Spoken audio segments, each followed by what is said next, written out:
ওমা, আমরা কোথায় যাচ্ছি গো এই গরমের মধ্যে? কোথায় আবার যাবো বলতো? বাস ছেড়ে যাচ্ছি। এই গরমে আমরা নতুন ঘর বানাবো রে মা। নতুন ঘর? তা তুমি বুঝিয়ে এবার বাঁশ দিয়ে নতুন ঘর বানাবে? ঠিক বলেছিস রে মা। এবার চল, আমাকে কাজে সাহায্য করবি, চল।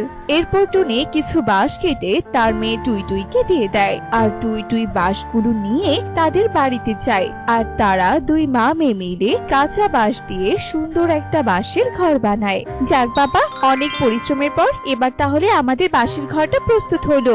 আজ থেকে আমরা এখানে শান্তিতে থাকতে পারবো। ঠিক বলেছ মা, ঘরটা দেখতে খুব সুন্দর লাগছে।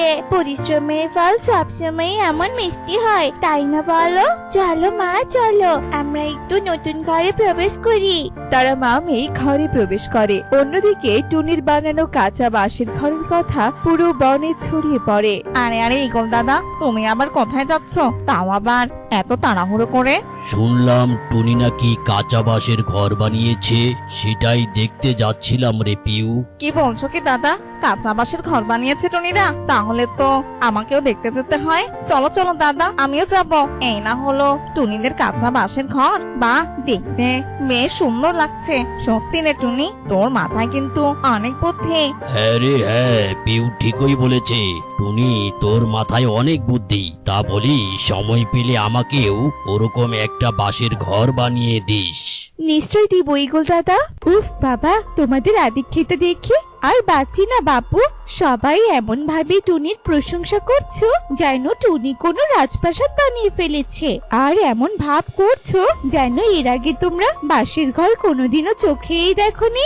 তোরা দুজন আবারও এখানে চলে এসেছিস, আর এসেই কিনা উল্টো পাল্টা কথা বলা শুরু করে দিয়েছিস। চল ভাগ এখান থেকে। নিজেরা তো কখনো কিছু বানাতে পারিস না, আবার অন্যের বানানো জিনিস দেখলে হিংসে করিস। এত বড় সাহস! ওরে বাবা রে, এই ইগল মনে হয় রেগে গেছে। এইখানে আর এক মুহূর্ত থাকা যাবে না।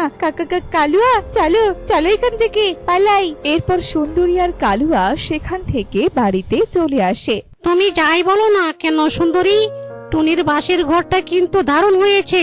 আমার বেশ পছন্দ হয়েছে। আমারও বেশ পছন্দ হয়েছে, কিন্তু সবাই ওই টুনির এত প্রশংসা করছিল যে হিংসে আমার গাটা একেবারে জ্বলে যাচ্ছিল। তাই তো আমি সবার সামনে ওভাবে বলেছি।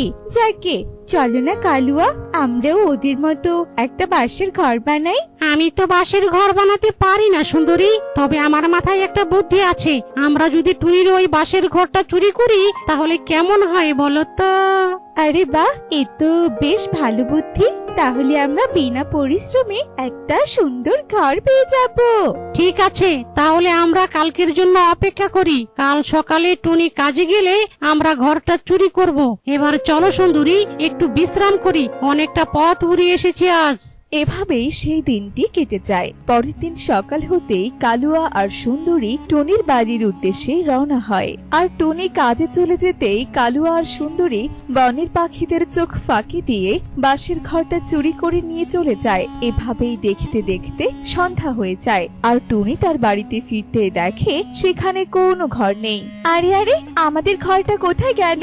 আজ তো কোনো ঝড় বৃষ্টিও হয়নি যে ঝড়ে ঘরটা ভেঙে যাবে। তার মানে কি কেউ আমাদের ঘরটা চুরি করেছে? নিশ্চয়ই কেউ চুরি করেছে। তা না হলে ঘরটা কি উধাও হয়ে যাবে নাকি? মা টুই টুই, তুই এখানেই থাক, আমি দেখি কোনোভাবে ঘরটা খুঁজে পাই কিনা। উফ, কে যে এমন কাজ করলো? এই বলে টুনি বনের চারদিকে উড়ে উড়ে তার বাঁশের ঘরটি খুঁজতে থাকে, কিন্তু সে কোথাও খুঁজে পায় না। অবশেষে সুন্দরী আর কালুয়ার বাড়িতে আসতেই দেখে, এ কি, আমার বাঁশের ঘরটা এখানে কেন? বুঝতে পেরেছি, এই কাজ নিশ্চয়ই এই দুষ্টু কাক দম্পতি করেছে। না, আমি এক্ষুনি ওদের সাথে কথা বলবো। কালুয়া দাদা, সুন্দরী দিদি, তোমরা এমন চোর কেন বলো তো? যেই না আমি বাড়ি থেকে একটু বেরিয়েছি অমনি তোমরা আমার ঘরটা চুরি করলে। দাও, আমার ঘরটা আমাকে ফিরিয়ে দাও বলছি। এই টুনি, এই মুখ সামলে কথা বল, বুঝেছিস? একদম আজে বাজে কথা বলবি না। আমরা তোর ঘর মোটেই চুরি করিনি। এই ঘরটা তো কালুয়া পাশের বন থেকে কিনে নিয়ে এসেছে, বুঝেছিস? শোনো সুন্দরী দিদি, তোমাকে আর এত কষ্ট করে মিথ্যে কথা বানিয়ে বানিয়ে বলতে হবে না। এটা আমারই বানানো ঘর। নিজ হাতে বানানো ঘর কিনা আমি নিজে চিনতে পারবো না? তা কি করে হয় বলো তো? দাও দাও, আমার ঘর আমায় ফিরিয়ে দাও, ভালো ভালো বলছি, ফিরিয়ে দাও। শোন টনি, তুই কিন্তু এবার বেশি বেশি করছিস। ভালোই ভালোই এখান থেকে চলে যা, নইলে আমি বনের মোড়লের কাছে তোর নামে নালিশ দেব, এই আমি বলে দিলাম। ওরে বাবা, এই তো দেখছি চোরের মায়ের বড় গলা। থাক, তোমাদের আর মোড়লের কাছে নালিশ দিতে হবে না। আমার ঘর না হয় তোমরা চুরি করলে, কিন্তু আমার প্রতিভা তো আর চুরি করতে পারবে না।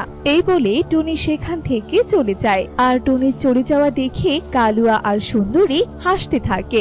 এভাবেই বেশ কয়েক মাস কেটে যায়। একদিন কালুয়া, এবার কি হবে বলো তো? ঘর তো পেলাম, কিন্তু ঘরে যে কোনো দানা পানি নেই। একটা উপায় বের করো না, যাতে আমরা বিনা পরিশ্রমে খাবার পেয়ে যাই। ঠিক আছে সুন্দরী, আমাকে একটু ভাবতে দাও, দেখি কি করা যায়। সাংঘাতিক একটা বুদ্ধি পেয়েছি, শোনো তাহলে, কানে কানে বলি। আরে বাহ, বেশ দারুণ বুদ্ধি তো। তাহলে চলো আজ থেকে আমরা বুদ্ধিটা কাজে লাগাই। এরপর কালু আর সুন্দরী নদীর পাড়ের দিকে চলে যায়। তখনই তারা মিঠু টিয়েকে দেখতে পায়। ওই দেখো কালুয়া, মিঠু খাবার নিয়ে আসছে। এই তো সুযোগ, যাও যাও, কাজে লেগে পড়ো আর দেখিয়ে দাও তোমার বুদ্ধির কামাল। ওরে বাবা রে বাবা, এ আমার কি সর্বনাশ হলো রে! আমি যে কিছুতে চোখে দেখতে পাচ্ছি না। কে আছো? আমায় সাহায্য করো, সাহায্য করো। কালুয়ার এমন কান্না মিশ্রিত অভিনয় দেখে মিঠু টিয়ে সেখানে চলে আসে। কি কালুয়া দাদা, তোমার আবার কি হলো? এভাবে কান্না করছো কেন? আর বলিস না রে মিঠু, উড়ে যাওয়ার সময় হঠাৎ চোখে কি যেন পড়েছে, আমি আর চোখ খুলতেই পাচ্ছি না। তুই একটু দেখ না আমার চোখে কি পড়েছে। ও আচ্ছা, এই ব্যাপার, দাঁড়াও আমি দেখছি তোমার চোখে কি পড়েছে। এই বলে মিঠু তার হাতে থাকা খাবারের ব্যাগটা রেখে কালুয়ার চোখ দেখতে থাকে। আর সুন্দরী এই সুযোগে মিঠুর খাবারের ব্যাগটা নিয়ে সেখান থেকে চলে যায়। কোথায় দাদা, কোথায়? চোখে তো কিছুই দেখতে পাচ্ছি না। কি পড়েছে চোখে বলো তো? কিছুই পড়েনি রে গাধা, খুঁজে পাবি বা কি করে? কিছু পড়লে না তবেই খুঁজে পাবি। বিড়বিড় করে কি বলছো দাদা? ও কিছু না, সে যাই হোক, তোকে অনেক ধন্যবাদ রে আমাকে সাহায্য করার জন্য। এবার তুই যেতে পারিস মিঠু। ঠিক আছে দাদা, আজ তবে আমি আসি, সাবধানে থেকো। এই বলে মিঠু পিছনে তাকিয়ে দেখে তার খাবারের ব্যাগটা আর সেখানে নেই। কি, আমার খাবারের ব্যাগটা কোথায় গেল? আমি তো এখানেই রেখেছিলাম।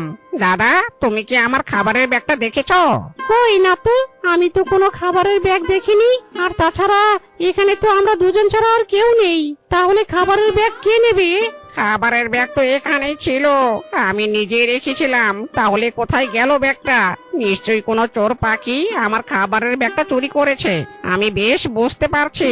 হায় হায় রে, এবার আমি আমার ছানাদের কি খাওয়াবো? আমার শরীরটাই একদম ভালো লাগছে না রে মিঠু, আজ তবে আমি আসি। থাকে মিঠুর কান্না দেখে সেখানে টুনি চলে আসে। টুনি কি হয়েছে জানতে চাইলে মিঠু সব কথা টুনিকে খুলে বলে। দাদা, এসব নিয়ে তুমি একদম মন খারাপ করো না কেমন? আজ যে তোমার ক্ষতি করেছে সে একদিন ঠিকই তার পাপের শাস্তি পাবে। চলো দাদা, আমি তোমাকে খাবার দিচ্ছি, আমার ঘরে বেশ কিছু খাবার আছে। এরপর টুনি মিঠুকে খাবার দিয়ে দেয়। এভাবেই দিন কাটছিল। একদিন, দেখো দেখো কালুয়া, আমাদের কাছে এখন কত মজার মজার খাবার। সেদিন তুমি পাখিদের বোকা বানিয়ে তাদের খাবার নেওয়ার বুদ্ধিটা না বের করলে এত ভালো ভালো খাবার আমরা খেতেই পারতাম না।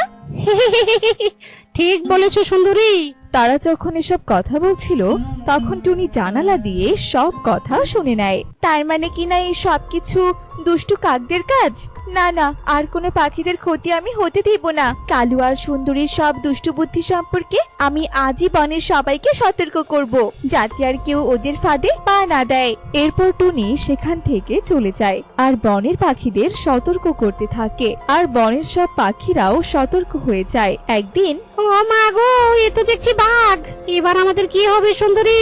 কে কোথায় আছো, আমাদের বাঁচাও, বাঘ এসেছে, বাঘ। ওরে বাবা রে বাবা, এই আবার আমরা কোন বিপদে পড়লাম গো? সাহায্য করো, কেউ কি শুনতে পাচ্ছ? আমাদের সাহায্য করো, তা না হলে আজ যে আমাদের এই বাঘের পেটে যেতে হবে। কালু আর সুন্দরী এভাবেই বাঘের ভয়ে চিৎকার চেঁচামেচি করতে থাকে, কিন্তু কোনো পাখি আর তাদের সাহায্য করতে এগিয়ে আসে না। অন্যদিকে কেউ ওদেরকে বাঁচাতে আসবে না। ওরা এভাবে মিথ্যে অভিনয় করে সবাইকে বোকা বানিয়ে খাবার চুরি করে। চলো আমরা আমাদের কাজে লেগে পড়ি। এরপর সবাই নিজেদের কাজে ব্যস্ত হয়ে পড়ে। আমরা পাখিদের কত বোকা বানিয়েছি, তবে এই সবকিছু আমরা ভুল করেছি। যদি ওদের বোকা না বানাতাম তাহলে তাহলে ওরা নিশ্চয়ই আমাদের সাহায্য করতে আসতো। আজ যে ওরা আমাদের কোনো কথা বিশ্বাস করছে না। তুমি একদম ঠিক বলেছো। আজ যদি এই বাঘের হাত থেকে বেঁচে ফিরি তাহলে আমি কথা দিচ্ছি আর কোনোদিন কাউকে বোকা বানাবো না। তাদের এমন অনুশোচনা দেখে বাঘটি সেখান থেকে চলে যায় আর তারা প্রাণে বেঁচে যায়। এরপর থেকে কাক দম্পতি ভালো পাখি হয়ে যায় আর কখনোই তারা মিথ্যের আশ্রয় নেয় না।